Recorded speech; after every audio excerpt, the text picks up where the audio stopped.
Hello, everybody. Welcome to VIE Speaks Conversations with Heart and Soul. My name is Lisa Burwell. I'm your host today, and I'm super excited to have a great conversation with Demetrius Fuller. He is the maestro and the founder of Sinfonia Gulf Coast, and he is also the executive director of the Maddie Kelly Arts Foundation. Mm-hmm. And he seamlessly does both of these jobs, which are very intense, effortlessly. And we'll get into all that he's got cooking. And he always has something spectacular going on. Demetrius, welcome to the podcast. Thank you. I'm thrilled to be here. Oh, I'm so glad. Finally, I know. Well, this is a good one. This is season 2. Mm-hmm. And I kind of viewed season 1 for this podcast as kind of beta, just to work out the kinks and see how it worked, and did people like listening to it and watching it, and now we're taking it to the next level. Well, congrats, because it's been a much needed source of creativity and community connectedness, I think. Yeah, I think so too. I mean, it kind of was spawned by the podcast, where like probably all of us felt similarly in that we could become invisible because we really couldn't connect and see people. And if you didn't figure out a way to still like be connected, then, for our business, I didn't know, I just knew we needed a shot in the arm, because who wants to buy paper in the pandemic when, right. Well, and you just were able to instantly connect to people, and that's great. Oh, thanks. Yeah. Good. So many good relationships over the years, and that, foster good content for this medium, with you being one of them, because we have a lot of history. Mm-hmm. And I'm a big fan of yours, and Likewise. Thank you. And I have always marveled at how at 29 years of age, you founded Sinfonia Gulf Coast and are, the maestro, the conductor, and all that meant. It was a dream, it was a vision, but you had to do the fundraising, you had to bring it to market, you had to book the talent, and, we're living in Northwest Florida, and you're connecting with people from Broadway in New York and Boston at the Boston Symphony, and you're in Napa back and forth like a rock star. And that is a significant feat. So I want to know how a 29-year-old guy, who I know you speak a lot of language, I think it's 5, but I think it might be, is it 5? Yeah. Okay. So I'm a fan, right? Yes. He's a very smart guy, everybody, and very talented. And I am just very impressed with you, with what you have been able to accomplish, the people that you've brought here, connectivity, talk about connecting.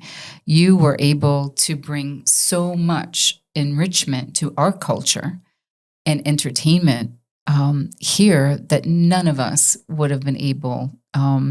It wasn't here before. Right. You created. And that's why we created Sinfonia, because it came out of a community need, because it didn't exist in the capacity that I knew it could exist. There were arts organizations, surely from the beginning of time here, and they all do their great job. Look at the CAA with what they've done with songwriters. I mean, it's brilliant, and it's really brilliant. Put 30A on the map. It has for a lot of things, and then just different things. Of course, the Maddie Kelly Arts Foundation is almost 30 years old, and they've been doing what they've done in the community for all of those years. There are so many nonprofits and in the arts here that do a great job and really fill a niche. But when we started Sinfonia, I wanted it to be very specific. It needed to be music. It needed to be music education outreach, because that was something, and unfortunately still to today, that is much needed in the schools, and it's not always supported. We're more fortunate in this area than many areas of the country where it's just gone away completely. Right. And it's just without culture, what is a community? What is a civilization without culture? On whatever level, Exactly. It doesn't have to be, everything doesn't have to be on the level of a grand scale like the New York Philharmonic or the Metropolitan Opera. But if we can bring just a little bit of it to the beach and make a difference and have kids affected and have community members affected, the engagement is just so important. Yeah, and you've done that and then some for sure. So Demetrius, tell me some of your favorite entertainers that you've ever booked. Well, I mean, I have to start from the get-go with Bernadette Peters as our very first artist that we booked. Not just our very first artist, but our very first concert of Sinfonia Gulf Coast. And so given that what we were doing, the scale of it, and the fact that we had to start with a bang, I mean, she's a pretty big bang. Go big or go home. Yeah, go big or go home. She has the hair to prove it too. So she does, yeah. So she was incredible. We did 2 concerts here in Destin and also in Panama City, and Sinfonia was born.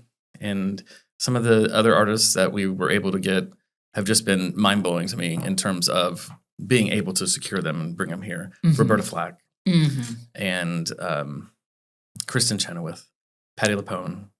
We've had Patti LaBelle. Just this year. Yeah. She was fun, a lot of fun, and sweet. Just turned 78 the week before she came here, and you would never know. She has the energy of a 30-year-old. Wow. And she sang. She was contracted to sing for 75 minutes straight. Wow. She sang for 110. Wow. And I had to tell her that it was time for her to go. Okay. Because, everybody needed to leave. Oh, lights. And she last was, call? yeah, we're like, last call on Patti LaBelle. Come on. Okay. We love you, but it's time to go home. It's time to go to the house. What venue was that? It was at Sandestin in the Magnolia Ballroom. Yeah. And so, on that spectrum with those amazing artists, the classical world, we've been so fortunate to have some great people as well. Chris Brubeck, Dave Brubeck's son, who we've had a great partnership with and commissioned and co-commissioned different pieces of his, including The Brothers in the Arts, which is the contingency from the 70th anniversary of D-Day, and bringing over the Frenchies, as we call them, the little band it was featured in that piece, and they all came from France. And it was just fun. And it was really a great melding of artistic communities. And for education, we have our annual Link Up program, which is for 3rd through 5th graders, and it's in partnership with Carnegie Hall. And it's literally a 9-month school curriculum. So in many cases, as sad as it is, but as great as it is at the same time, this is the only music and arts that these kids are getting in some other schools. And how did you come up with this idea? Link Up is a program of Carnegie Hall, and it's been, I think, in production for 12 years or so. Sinfonia has done it for 10. This will be our 10th year. And it culminates with these kids learning music history, music theory, how to read music, how to write music, and they learn to play recorders.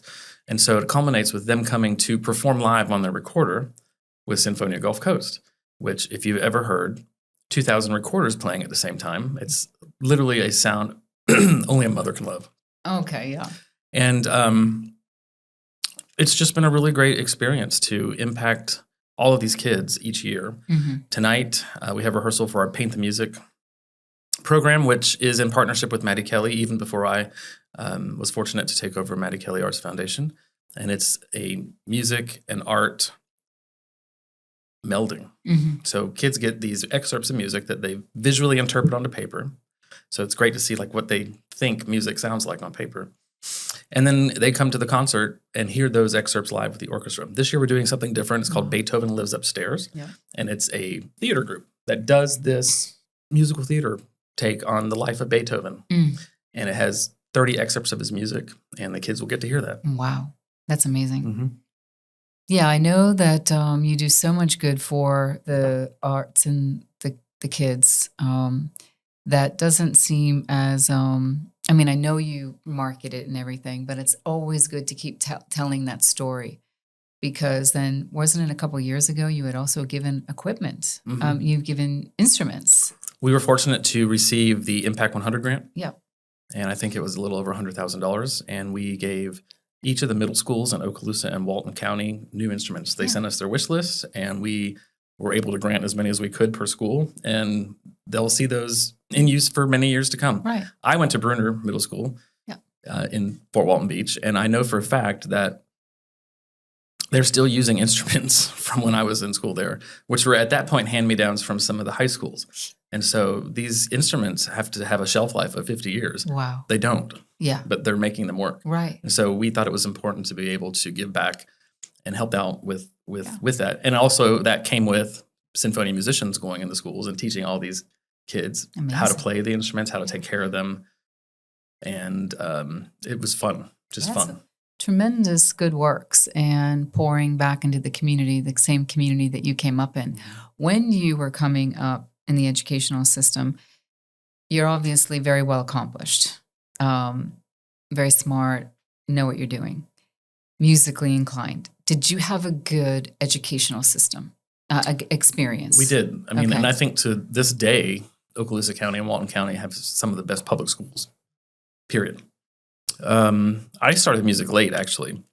I didn't start when I was young. At the end of 6th grade, the middle school band directors came around and asked everybody, they did a musical cognitive test. And I think they passed everybody because they wanted them to be in band, of course. But, you get your letters as little Johnny is really good at this music thing. So please bring him to the musical petting zoo and he can try out an instrument. So I did that and settled on clarinet. And so I didn't really start getting serious about music until way later. Really? And it wasn't until I got into high school that I said this could be something that I could do as a career. And you play other instruments besides too, right? I can play them all badly. Okay. We had to learn those in college methods class. But clarinet was my main and what I went to college on. And then conducting an orchestra. I just don't know, how do you train to learn how to be a conductor, which seems like, in this moment in time, one of the last bastions of very prestigious civility. Well, thank you for that. No one's ever explained it quite so eloquently. But, I just learned. You did? I just wanted to learn. So I learned on my own. Okay. I didn't major. I didn't study it really in undergrad. It wasn't until the very end of undergrad where I really started getting more interested in conducting. I kind of always knew I wanted to conduct because I just loved the conducting an orchestra or a band. There's no other feeling like it. I bet. So it's totally organic if you want to do it, and you have to really want to do it. So I did my undergrad in clarinet performance and music education, and then my master's was in orchestral conducting. Okay, so you did have your training and your master's. Yeah, I love seeing you conduct. I know, when's the last time you performed your conductorship? Christmas. We did the doo-wop project for our holiday pops. They were fun. Yeah, I always love seeing you up there. So super impressed with that. And then how many years ago is it now?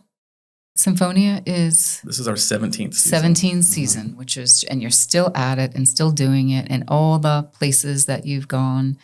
It's like a big, long Dr. Seuss book. It's a very big, long book for sure. And you've been along on a lot of that I've been ride. along on some of it. In fact, Jerry doesn't like it when we meet alone because no, he does not. It ends up costing him money. Yes, it costs. Yeah, sometimes it costs Jerry a lot of money. Like the time when you were having your 10-year anniversary and you wanted to do something super cool, and that was so much fun. That was so much fun, and so we sat in my office with your dog and my dog. We're both in the office for a couple of hours. And then somehow, how did we come upon, you were booking Kristin Chenoweth? Yeah, Kristin was our 10th anniversary gala artist. And I think I said or you said we need to do a pull-out Vanity Fair type spread. Yes, so that it got folds. And get all the people who were involved with Sinfonia up to that time. So we settled on Kristin. She agreed to do the cover.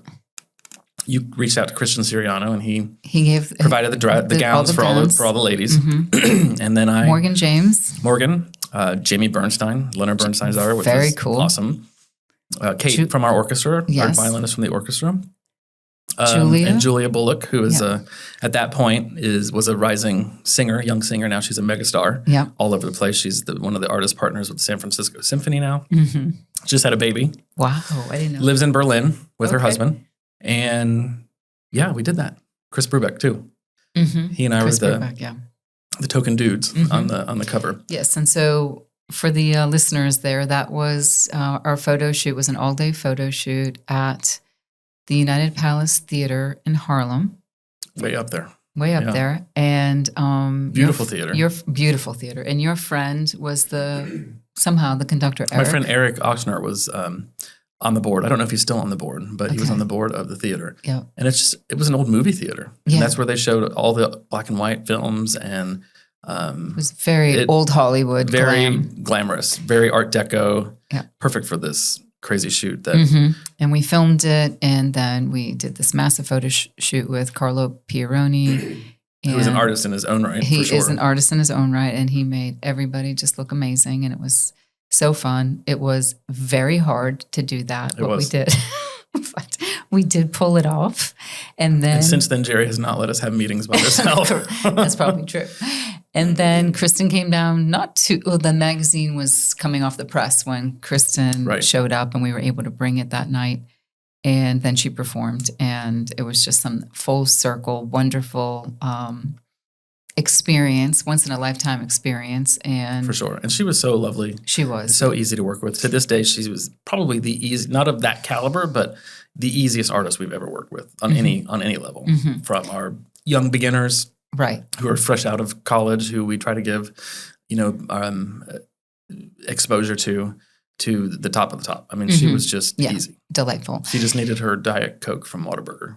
Right. Well, I think you might remember this. I'm not sure, but her handlers, her agents and PR folks and everything said that she could only be there for like an hour and a half, and she wasn't going to be there any longer. So we only had a short window of time. But then I noticed it's an hour past that she was supposed to be here, and then it was another hour past. And so I went up to her manager and I said, "Oh, I'm so glad she's still here, but why is she here 2 hours longer?" And she said, "Because she's comfortable and she's having fun." And remember that day she woke up and had a horrible vertigo. Yes, and she didn't feel well. So that was just amazing too, that we got to keep her there longer, and those photos of her looked amazing, and you and everybody. And I love Morgan. And Morgan jokes because the picture of Morgan and I, which ended up being our Sinfonia program cover, because you guys transitioned the whole thing into our program, Morgan refers to it as our engagement photo. Yes. And so we got to take another engagement photo of you Saturday night when she came back and performed Judy Garland tribute. And she looked amazing, sounded amazing. She, the testament to artists like Morgan James, aside from her being incredible, she came in as a replacement for the original vocalist that debuted the show, who the show was basically written for, Jessica Bosk, who was also is also a wonderful Broadway singer. And she learned 19 songs, a script, and did all of this in less than a month, and had vocal rehearsals with the music director in New York, which is handy that they're all in New York. Right. And did it effortlessly and flawlessly. Because she's a professional. And she looks incredible. She does look incredible. And she sounds incredible. There's no other voice like Morgan James. There isn't. The best one-liner on Morgan's voice is a line from the New York Times, and I can't remember the reporter. It's this: you see this beautiful white woman on stage, and when she opens her mouth, Aretha Franklin pops out. Well, that's accurate. And that is the best way to describe Morgan James. Yes. Well, she also was the only white performer in Motown, the musical.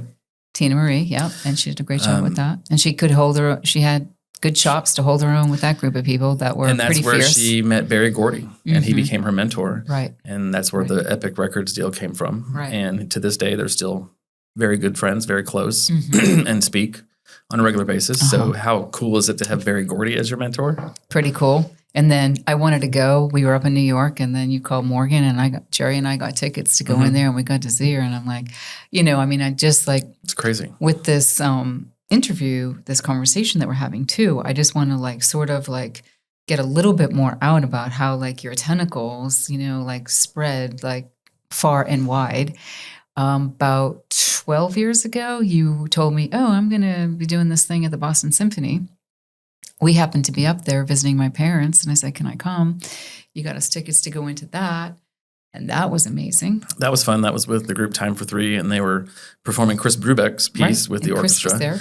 And Chris was there, so you got to meet Chris Brubeck, not knowing who the heck he was. Yeah. Until I told you, and you're like, "Oh, well, he's kind of important." Right. I said, "Well, he's Chris Brubeck." Yeah, very important. And then fast forward 5 years later, and he's in our shoot at UnitedPalacetheatre. So you're just bringing talent in from all over, and then you've I don't know, you have like the red eye going out to Napa quite often, right? I don't know if you do that as much as you used to. I am. And then you're doing some, didn't you get Kristin to sing out there at the festival? Yeah, Kristin has done a few concerts out there with them now. Yeah. And, doing all these things, I've been fortunate to be able to work with amazing organizations. And, one of the biggest things that I think helps keeping Sinfonia relevant and up to date and the ability to present all these incredible artists is just being out there and doing it. Mm-hmm. Being able to go. I mean, I feel super fortunate that this is my job. I'm able to go and basically talent scout and like get to see all these things. Yes. And that's how you don't meet these artists by not going and seeing and doing what they do. And so the cool flip side to that is I've been able to, have some really great friendships with them. Mm-hmm. And so, Morgan came as a last minute replacement for Kristin Chenoweth, who's a super talented Broadway singer. She got sick and she came for our 2012 Holiday Pops. And Morgan was literally flown in that morning because she could not travel. Kristin couldn't.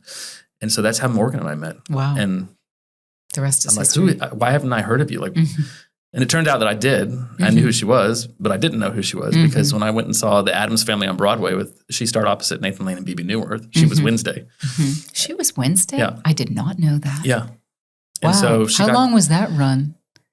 Was that? I think she was in it for almost a year, and that was in 2008, 9, 10. Oh, that is so timeframe. Cool. She was just out of college. And that was her big Broadway debut. Mm-hmm. She'd been in other things since, and then of course Motown the Motown the Musical was her latest. And we had this conversation. I said, "Are you going to go back to Broadway?" And she said, "It'd have to be for the right thing." Mm-hmm. And so I think at this point, she's a little older and wiser, as we all are. Mm-hmm. And so her voice has just continues to get better and better. It does. If that's even possible. And people said that. They said, we remember when Morgan first came here to do the cabaret. Yeah. And that was 2013, 14, something like that. Mm-hmm. And we have noticed the evolution of her voice, and it is a force. The range is... It's stupid. Yeah. It's just stupid. Yeah. Her voice is stupid. And I mean that in the highest accolade possible. It's just stupid. I agree. You can't... I so agree. You can't replicate it. I know. And then because of that photo shoot that we were talking about at the United Palace Theatre, that's where Morgan and Kristin Chenoweth met. And then Kristin invited her to do that. On her Broadway show. Her Broadway show. For the girls. That was very... And so that was very nice. Very important and special for Morgan. Mm-hmm. But yeah, just, some of my friends jokingly call me Mr. Connect the Dots. Mm-hmm. And it's not like I'm trying to. It's just... being in the right place at the right time is a lot of it. Luck certainly factors into it. Talent also factors in, as you know. Mm-hmm. But it's important to be able to have this caliber of artists come to Sinfonia. And the caliber that people don't even know them. Like, look what we did with Pink Martini. Nobody knew who Pink Martini was. That was one of the best things I've ever seen. And now Pink Martini is a household name. Yeah. Not because I brought them to Florida, but nobody here knew who they were. But you saw that they were relevant and amazing and cutting edge before the rest of the world did. So that shows certainly down here. Yeah. Maybe not the rest of the world, but they were still relatively new to the scene in general. Yeah, they were very cool. And we had them twice, and people love them, and they still ask about Pink Martini. Yeah, well. And on the flip side with Maddie Kelly, when I took over Maddie Kelly Arts Foundation at the end of 2020, they have a 10-week concert series, and it was, more of a local type thing. Nothing wrong with that. But I think everybody was ready for a change and trying to spice up and beef up the roster and the list. And so we've done that. This year we're starting the season April 20th with Postmodern Jukebox. Mm-hmm. And so that's huge. Love that. Because, that's huge. their YouTube reach is in the billions. I know. Well, that's billions. Very cool. And tickets are on sale, and we've already sold many tickets. What date is that? April 20th. Okay. And then it's 10 weeks, every Thursday from then. Wow. So Morgan's coming back to do her Memphis Soul concert, which is all her original music that I know. she had orchestrated. Mm-hmm. So we'll have full orchestra, and she's bringing Ryan Shaw, who's an amazing vocalist, to sing with her. We've got just some really fun things for a take on Cinco de Mayo. We've got Ozomatli, which is an amazing Latin pop fusion band from LA coming. They're incredible. I worked with them in Napa and booked them for an event out there. And then, Yacht Rock Review, which everybody loves. And I think they're going to become an annual staple because people just keep saying they have to come back and back every year. And then we're closing the season with Big Bad Voodoo Daddy, which is a fun, group for those of you who remember them from their big time fame in the early 2000s. And so it's just a nice mix. And we have some local bands that are performing and we have some regional bands that are performing. And it's just a good circuit of concerts and people love them. And we've already sold out of all the tables and there's a waiting list and it's just a great thing to see something like that evolve. Congratulations. And well, thanks. Yeah. But with Maddie Kelly, also the biggest product, if you will, is our Arts Reach.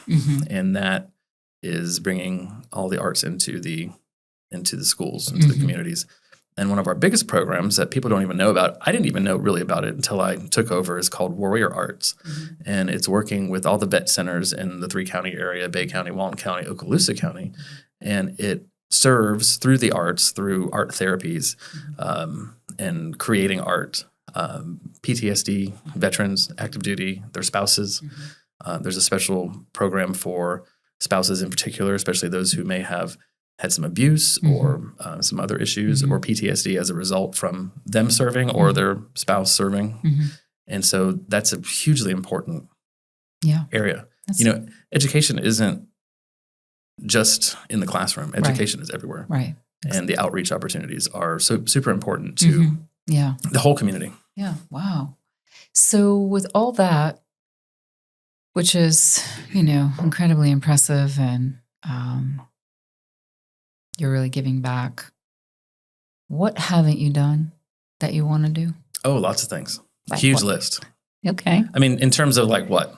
Well, anything. Like personally, I still needed to vacuum upstairs and do things that I haven't been able to get to for weeks. But, on a professional level, I mean, there's always, I think if you've done everything, then there's no ambition left. And right. So agreed. There's so many things, in terms of Sinfonia, we need a home. We need a physical home. And that will be something down the pipeline soon with the property, the Maddie Kelly property, because we have multiple acres.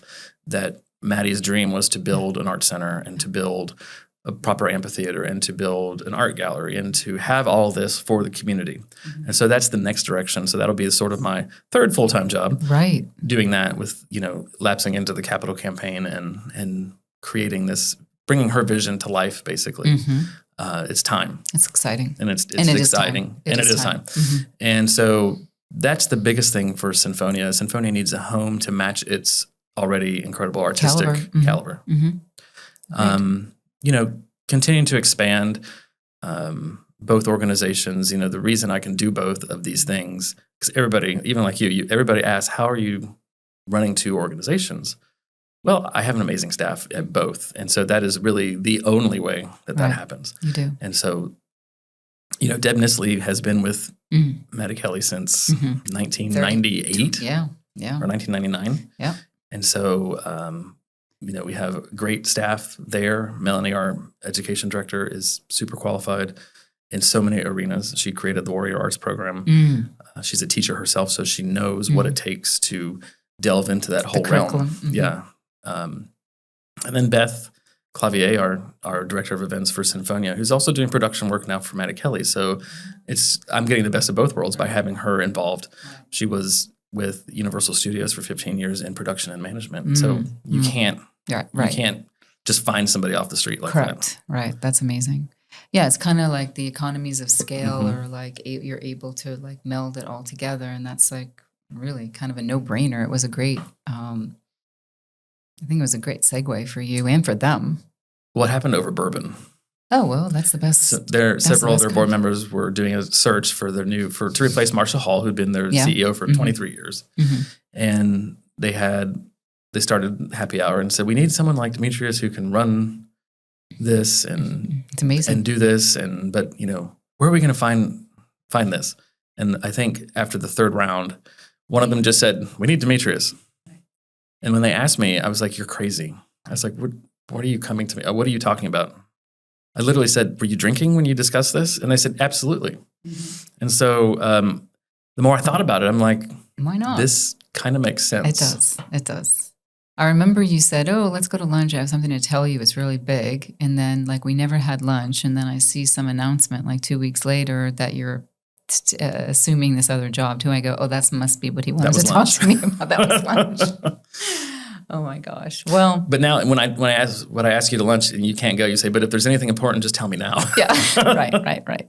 Well, I'll be seeing you for lunch Thursday for sure at Bijou and for the kickoff of Crescendo. I do love that lunch, by the way. It's fun. I always love that lunch. All the ladies love it. It's a it's ladies' sort of lunch. a 1 month alert to get it together for the main event. Correct. And, this year's theme is Ebony and Ivory. Yep. And so it's going to be a really fun and festive time as always at the Hilton. Always. Yep. And it's our largest fundraiser each year, and it benefits all of what Sinfonia does in the community. Right. And which is a lot. Why not support something and have fun at the same time? Right. Excellent. Well, my hat's off to you. Well, thank you. So impressed. Kudos to you and our community for having you. And I can't wait to see what else happens. I'm sure it's going to continue to get, wilder and wilder in the best of ways. Well, let's hope. Okay. I'm sure it will. I feel confident about it. Thank you to the community too, because we can't do what we do without the support of so many people, companies, businesses, patrons, you, media. It's just it takes a village. Yes, that's the theme of today. Actually, it's been said a few times. Well, thank you, Demetrius. Thank you. Everybody, I hope you enjoyed this interview. Demetrius Fuller, an amazing guy who's done incredible work in his young, very talented life. Hope you have a good day, everybody. Thank you for listening and watching. Bye-bye.